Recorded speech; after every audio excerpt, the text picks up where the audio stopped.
Hi, I'm Connor Quimby. So how big is the Latin alphabet? 26 does not automatically win because English is far from the only language that uses the Latin alphabet as the primary basis of its orthography. The wording of how big is the Latin alphabet is not that great.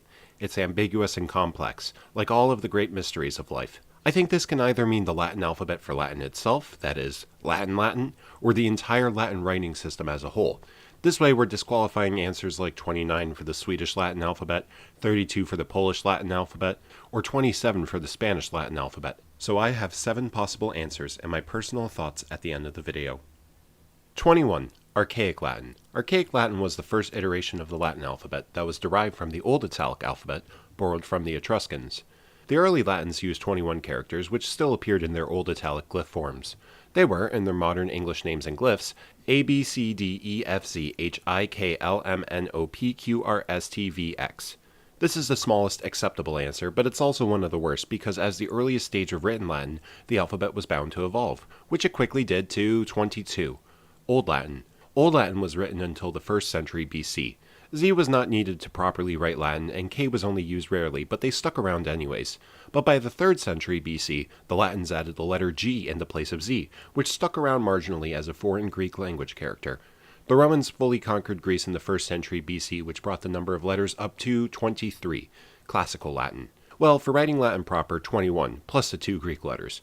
Z was fully readopted, and Y was added for Greek loanwords, and as such it was called Y Graeca. From the 26 letters of English, Classical Latin is missing J, U, and W, as I and J, and U and V were originally combined, and W was a ligature introduced later to represent W, present in most Germanic languages at the time. 26. ISO Basic Latin Alphabet or the Basic Latin Unicode block. It just so coincidentally happens that the International Standards Organization's Standardized Latin Alphabet has the same exact glyphs as the English alphabet. Funny how that works. Personally, I blame Eisenhower. Granted, it's the same characters as the medieval Latin alphabet, but the ISO Basic Latin Alphabet serves a distinct usage other than reading hockey stats. Early encoding work from the American Standard Code for Information Interchange and the European Computer Manufacturers Association was encoded in 7 bits instead of 8 bits. In 1964, the American Standard Code for Information Interchange and the ISO collaborated to form the ISO IEC 646 Basic Character Set, forming the basis of invariable characters used by all computers and telecommunications. Where did the ISO get the characters from the Basic Latin alphabet? Straight from the American Standard Code for Information Exchange, which you might be familiar with as ASCII. The Basic Latin alphabet has the benefit over other answers to our question of being an internationally recognized standard and being the basis of our entire telecommunications network. The device you're watching this on is internally running using the Basic Latin alphabet. These 26 glyphs also form part of the Basic Latin Unicode block. Unicode is the text encoding standard that allows all digitizable scripts to be supported on computers. The 26 glyphs plus lowercase and all ASCII control codes and symbols make up the entirety of the first Unicode block. So I think 26 is a pretty great answer, not because it's what us Yanks use, but because the world's communication systems are based off of it. Now, some of you might be thinking, what about Thorn? What about Ash? What about Agma? These are all very much part of the Latin alphabet for many languages, and as standalone letters in their own right, I think they deserve to be recognized. Here are the additional 24 standalone characters and ligatures in both their uppercase and lowercase forms. Most of these are probably recognizable.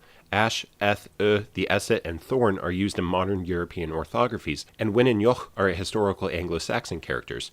Turkish, Kazakh, Crimean Tatar, and Azeri all use the dotless I, and Azeri uniquely uses a schwa for the near-front, near-open, unrounded vowel. Some Sami languages notably use Agma, being the only European languages to do so, and Skolt Sami also uses ej, which is pretty cool. Another notable character is kra, formerly used by Kalaallisut to denote the voiceless uvular plosive, and now is only used by Inuktitut in northern Labrador.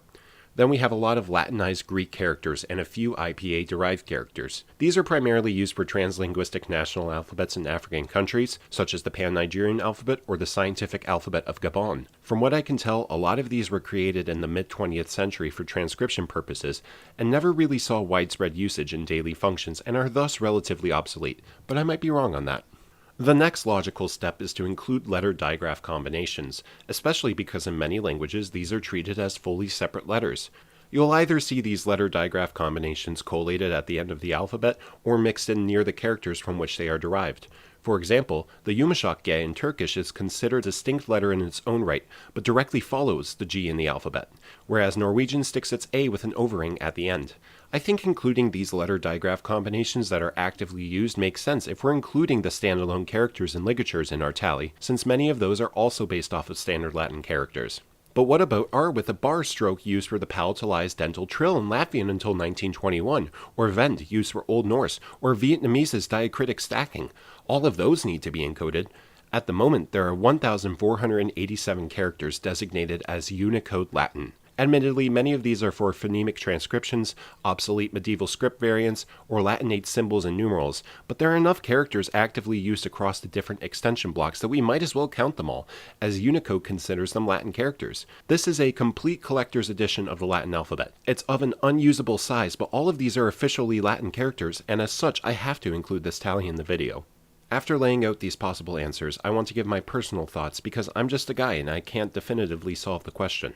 Defining the size as 21 based on archaic Latin is kind of like playing InfDev Minecraft. Sure, it was Minecraft in 2010, and it's super cool to look back on, but it's archaic and it's very clearly pre-release. Extending this analogy to the 22 of Old Latin is like beta Minecraft, accessible today, but still very clearly a relic of time. Classical Latin's 23 is like pre-1.9 Minecraft, a solid, memorable choice used historically for so much greatness, still respectable to use today, unmuddied by future updates, and most importantly, it serves as the proper release. Classical Latin was the basis of Western civilization's literature, from whence the Latin alphabet spread to other areas of the world. Although it's outdated today, when someone says the Latin alphabet, it'd be perfectly acceptable to think of Classical Latin's 23, the same way that someone mentioning Minecraft leads you to thinking of the original release. If you thought of Minecraft in its current post 1.9 form, well, that's what Minecraft is today, just how the Latin alphabet as designated by the International Standards Organization is 26 characters, a perfectly acceptable response. As for the larger numbers, I don't care for 50 and 182. Now, this is just my opinion, and it honestly could be seen as prejudice, but I think it's an understandable position to take. I don't think the standalone characters of the scientific alphabet of Gabon, for example, should hold the same weight to the tally as Thorn, Ash, Agma, and other historically and natively used graphemes. And because you can't do a weighted tally for counting up standalone characters and letter digraph combinations because there's no way to quantize that, I think you either need to count none of the extra characters outside of the basic Latin alphabet block, or all of them, which Unicode Latin has as 1,487. Obviously, that's a bloated number and it doesn't have a practical purpose, but it is the most inclusive and, importantly, complete number. To me, the best answer is 23, that of Classical Latin, closely followed by the 26 for the ISO Basic Latin alphabet, and distantly the 1,487 characters of Unicode Latin. Whereas the other possible answers presented are acceptable, I don't think they're nearly as good as 23, 26, or 1,487. Please discuss your thoughts in the comments, and thank you for watching.